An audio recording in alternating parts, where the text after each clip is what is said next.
Hi everyone. I've had so many requests for a recording for last week's workshop. We didn't actually record it, but what I thought I'd do is just hop on and just talk through some of the key slides that we covered in last week's workshop, which was clarity and complexity, decision making for leaders in times of change. Really hot topic. We chose this topic because this is something we see coming up again and again where leaders either feel overwhelmed or they feel paralyzed. And there's so much complexity in decision making that we wanted to, have that as a focus for our workshop. So I'm just going to whiz through some of the slides. Um, and what we focused on to start with was thinking about how we're making decisions currently. So just grab a pen and paper, think about how you're making decisions. Often it's all about data. So we're up here in that analytical brain, thinking we just need to gather enough information and then we can just make the right decisions. There's all sorts of reasons around fear of failure. There's also the fact that we are parts of ecosystems, so there's kind of following others or seeking appreciation, and also worries around involving other people. So thinking about, I kind of feel like I'm not the right person. I think this should be a collective decision, but I don't want to open a can of worms because I don't know what's going to happen. And that's also linked to this idea of being in control. So this idea that we should just project this idea of being in control. It's not actually how the world actually works. But kind of that I know what I'm doing and I've got this. Um, and that can lead to really kind of feelings around being out of control as well.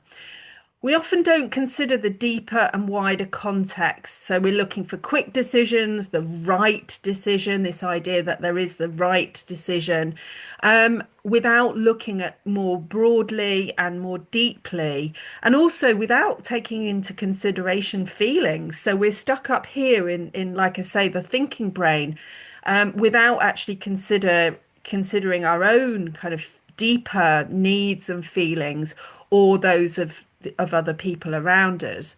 And those obviously impacted by the decisions as well. So this leads to a whole lot of issues for ourselves and our team members. So, kind of feeling overwhelmed, feeling out of control, those kind of following others type decisions can leave us feeling that kind of icky feeling in our stomach where we're not aligning with our values, we're feeling inauthentic, and that doesn't always show up in a headline making way. It's often sits deep inside of us as a kind of discomfort somewhere in the pit of our stomach where we're just not feeling really, you know that we've made the decision from that place of our values and our own unique potential. We can feel paralyzed. So many leaders and team members are making decisions in this kind of fight or flight state, and it's the wrong part of us that is making the decision. And it's not surprising, therefore, that we end up with decisions that don't lead to healthy and successful outcomes that anybody actually wants. So the current problems that we're finding in the world are as a result of lots and lots of decisions that have been made. The overwhelming majority of those are outcomes that people didn't actually want in the first place. So that's really a sad state of affairs. And really, the spiral in the middle of this slide shows how one decision can end up spiraling downwards. So you end up with, poor decisions based on poor decisions, and then we end up with these spirals of erosion. So this regenerative approach that we adopt in Think Like a Forest and in our wider programs like Think Like a Forest Regenerative Organization Fundamentals are, this regenerative approach results with what we're trying to do is create decisions that are both effective, so it meets the needs. So why are we actually trying to make what outcomes are we actually wanting, whilst also creating conditions for all life to thrive. So much of what is happening at the moment has been extractive, and what we want to do is shift to making decisions, whether that be, about environmental or social issues, or whether it be about core business decisions. We want to make all decisions in alignment with creating conditions for life to thrive. This kind of decision making recognizes that humans and our networks are living ecosystems, and as such, they can't be controlled or predicted with certainty. So we need to let go of that idea that when we make a decision that it's some kind of a formula or equation and we know exactly how that's going to work out. And life, we know that life is just too complex for that. So paradoxically, what actually happens is when we let go of that need to control and predict outcomes, we actually make much more effective decisions. So that's the paradox that we sit with and we explore within our programs. And we need to be mindful of the business as usual mind traps, such as this linear, controlled, and outcome orientated approach. So that's kind of what's got us in the messes that we're in now. We need to be shifting to much more holistic and systemic ways of both looking at the world and our issues and problems, and also looking at the wider contexts in everything that we do. So when we can learn to make decisions that are much more likely to result in the outcomes that we actually want and need. So if we decide what those core needs are, and what our values are, what our vision and our purpose is, then that leads to decisions that are much more deeply aligned. And we do that by exploring how the rest of life makes effective decisions. So nature has 3.8 billion years of evolution, evolutionary success, and we want to align our human ecosystems with those successes as well. So as a result, our decisions are more effective, and we also, by bringing in our kind of whole selves, not just that analytical brain part, we feel less stressed, less paralyzed, less overwhelmed when we're making them. So an example that we use is, should we grow our business or scale our organization? At some point when businesses are successful, every leadership group will ask themselves this kind of question. And the business as usual response to that is always yes, scale, scale, scale. Growth is good. We should always, especially if something's good, we should always scale it. But this framework, which is one of our core frameworks in our Think Like a Forest programs, is basically shows us how we can look at impacts across a range of ecosystems and outcomes to look at things in a much more holistic way. So this idea of scale, scale, scale could, usually all the energy is focused in this organization systems dimension. So it's all about, profit, bottom line for the organization. If it's for a charity, it will be about that charity's bottom line and obviously their core mission as well. So this applies across a whole range, every single type of organization, for profit and not for profit. So you can see that there can be risks involved in that organization systems dimension, such as growing too quickly, cash flow, maybe mission drift if you scale. But there are also outcomes potentially across all of the systems dimensions, potentially, really harmful ones as well. So we see within the self, and obviously an organization is made up of a whole, whatever number of individual selves. We can see stress and burnout, In the team, we can find issues around the right people, conflict, burnout, stress. In the place and strand, we can see that usually with that kind of the bottom line is everything, then place is simply where the scale can happen quickest and cheapest. So outsourced or, just extracted from wherever. And there is no relationship with a particular place that in this kind of scenario. In the wider ecosystem, we can see extraction from customers, stakeholders, and communities. So they're just kind of there to serve that purpose. And we can also see in the biosphere systems dimension the extraction of Earth's resources. That has been the kind of modus operandi for the whole of capitalism and industrial revolution and before. So another the alternative is we can look at our organizations and teams as ecosystems.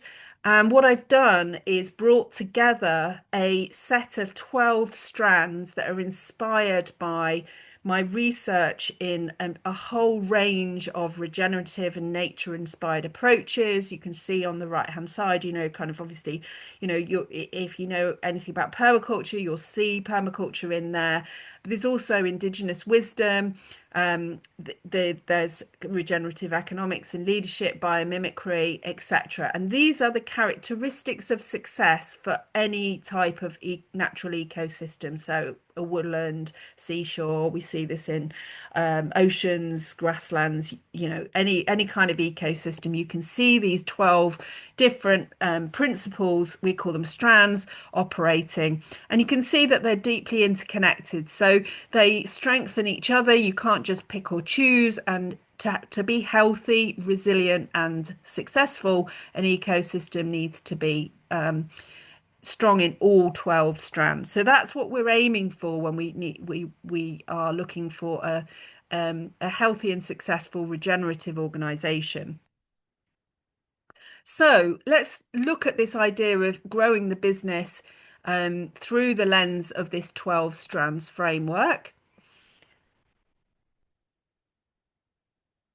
We start off with observant. So all ecosystems are and organisms are observing what's around them, taking in information, but they don't have, other than human, they don't have all those kind of human emotions that get in the way of that observing. So what we need to do when we are embarking on this is try and observe an issue without judgment. So try and get away from that fight or flight state that we were talking about, and also observe with a whole range of different in a whole range of different ways. So sensing, feeling, thinking, data gathering, seeing, being observant is a real kind of discipline that pretty much takes a lifetime to learn.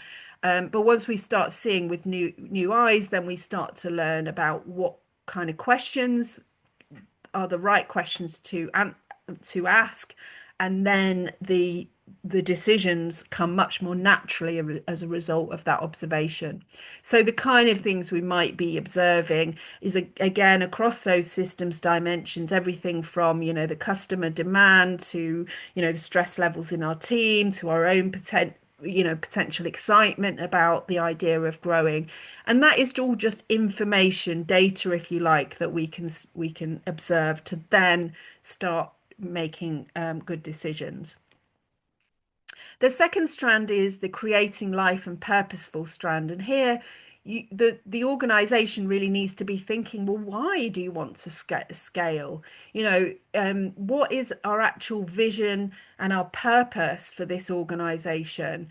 And therefore, does scaling, kind of fulfill that purpose? Is that part of it? And how will scaling cause harm or be extractive? And how will it contribute to creating life more widely?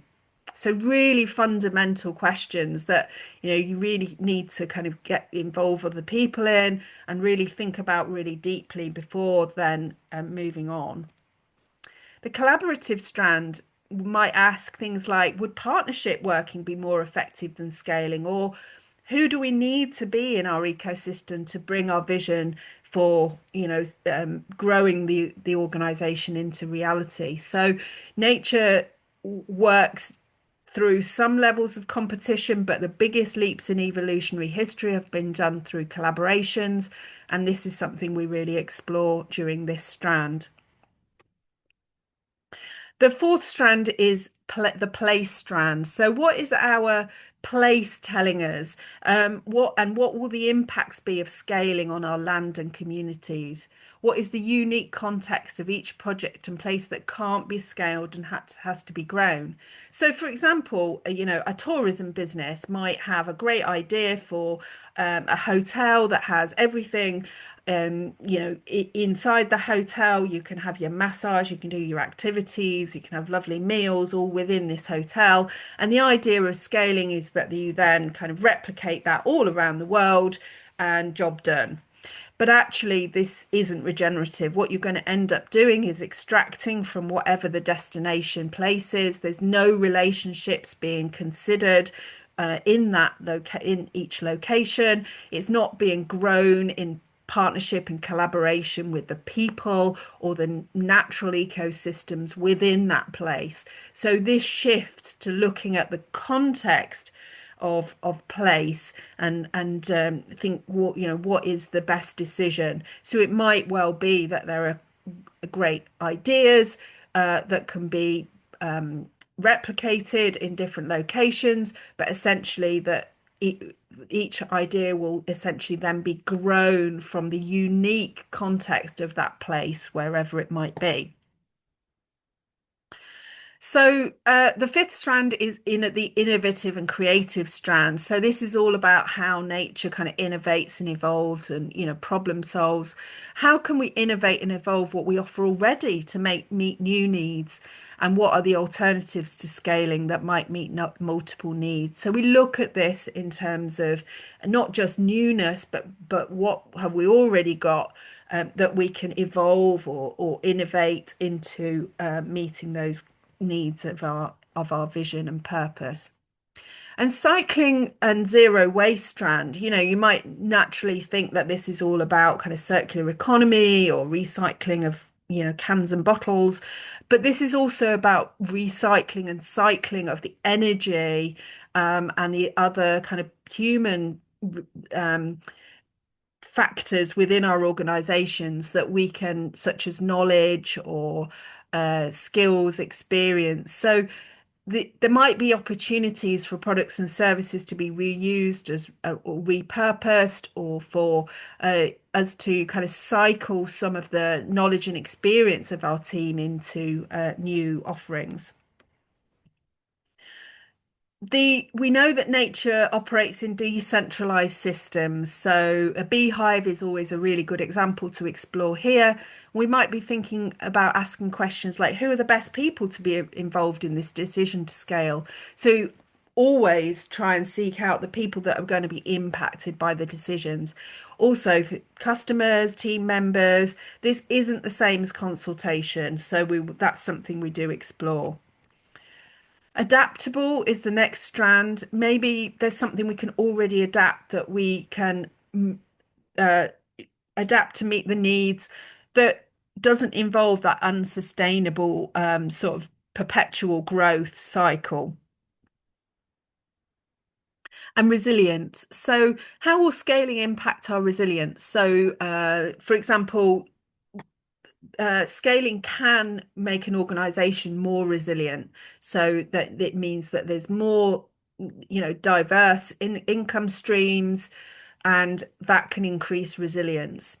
And we would look at that resilience across the organization or the person or this team, the wider ecosystem, etc. We also need to balance resilience with efficient use of energy. So the resilient and the cycling zero waste strand kind of need to be in balance there as well. What we can find is that there is a point at which that kind of increased resilience is actually outweighed by the kind of lack of efficiency, And it might also be creating efficiencies as well to scale. So we look at that in a dynamic way. The accepting feedback strand, nature operates via these feedback mechanisms, thinking what do our customers and stakeholders think about our current and future approaches? And then think about your inner feedback as well. So, in that self systems dimension, what am I feeling about this? And think about elephants. We love exploring elephants, and elephants are things that people might be feeling but are left unsaid. So, for example, an example of this might be everyone is excited about growing the business, but no one's talking about the impacts on people's stress levels. The valuing diversity strand is shows that healthy ecosystems are diverse ecosystems. So this is balanced with that, or kind of supporting that resilience as well. So we need to be thinking about, have we listened to multiple diverse viewpoints on this topic, and is there enough diversity in our workforce to sustain our vision? Are we listening to a diversity of voices, or are we just on that one track where we're just so focused that we're not allowing in those dissenting voices that are sources of opportunity and wisdom? And finally, and probably most importantly in this growth topic, is the seasonal and dynamic strand. So in nature, nothing grows exponentially. So ecosystems grow in cycles of seasonal growth, maintenance, death, decay, and then recycling into something new, and then new shoots come. So it's kind of a figure-of-8 cycle. We call it the adaptive cycle that we explore in our regenerative programs.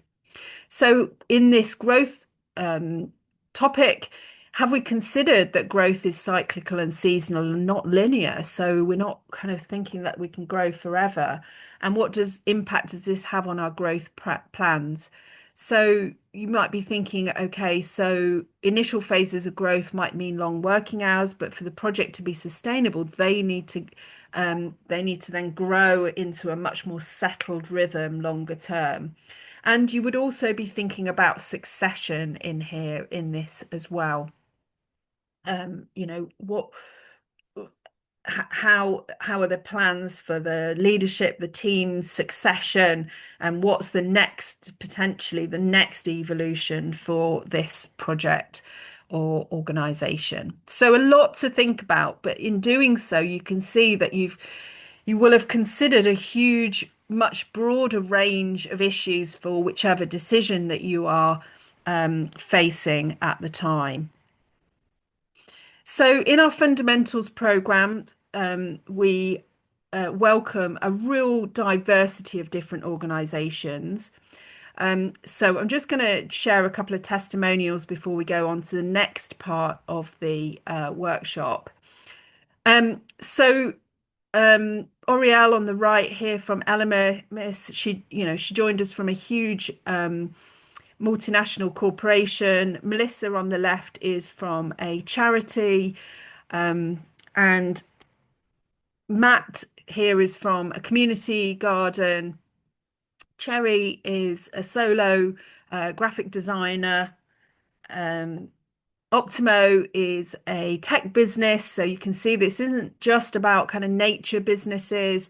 This is, tech businesses can learn from this ecosystem approach as well. And Kate's a consultant who is now sharing regenerative approaches with her business clients. So you can see a really wide variety of people, of organizations come on the fundamentals program, and we do welcome that diversity and see that as a real strength in terms of the group work where organizations are supporting each other through this journey. So I'm going to just flag this up for you. This is the handout that will help you in some decision making. So you can see that there are a series of prompts here for decision making using this Think Like a Forest 12 strands framework. And these are just some questions that you can ask yourself and journal. So, what I'd invite you to do, and what we did in the workshop, is take a bit of time with a pen and paper, maybe chat it over with colleagues. Think about a key issue that you're facing right now or a decision that you need to make, and then start journaling some responses to some of these questions. You might find that you're drawn to a particular um, strand. But do remember that all of the strands work together and they balance each other out. So therefore, do put some effort into exploring all of them. And I can absolutely guarantee that if you work through this process, then you will end up with much kind of more healthy outcomes. You will have thought about the broader context, and you'll end up with decisions that are much more likely to lead to outcomes that you want and that the wider world actually needs as well.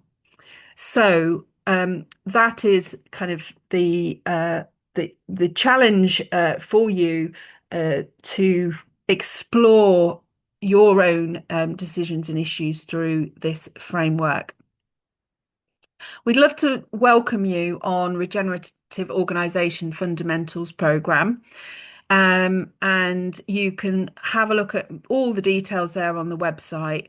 We have a platform with 18 self-paced modules. And the real joy of doing this program is that you also get 8 group sessions. So you get to meet and interact with other leaders, team members who are going through the same program and can support each other as well. You get lots of other bonuses. Obviously, we're really nature focused, even though this is an online program, and you get this huge library of activities, case studies, and resources that's yours to keep long after the end of the live sessions that run from October to February. Myself and JK McQuinn are the facilitators, and you can see our bios on the website as well. We really do live and breathe this. So, and we are collaboration in Think Like a Forest of our own individual businesses as well. So we really are walking the walk as well as talking the talk. We've both trained with some of the world's leading regenerative practitioners. And like I say, one of the things that people really feed back consistently about working with us is how supportive, how safe, and brave they find the spaces of working with us, but also how authentic we are in terms of actually having explored this for our own businesses as well. So here are some of the expected outcomes. So, this clarity and decision making, understanding your own unique potential and that of your team as well, confidence, better at communicating needs, and we really focus on the being and the doing of a nature-inspired regenerative approach. So this isn't a theory course. This is deeply practical, where you actually really dig into what it is to be regenerative, but also really crack on in doing it, because time is precious, and we want to make sure that you're actually having some real outcomes for your business and yourselves as well. So the whole toolkit of practical stuff, activities that you do both in the live sessions and also in the kind of intervening time, and then obviously afterwards when the resources are yours to keep. The practical bits for 2025 is the expression of interest deadline is 15th of September, and you'll get a whopping £200 off when you join up then. And there are discounts for multiple team members as well. And the sessions run between October and February. And do reach out to me if you want to book a free 30-minute chat.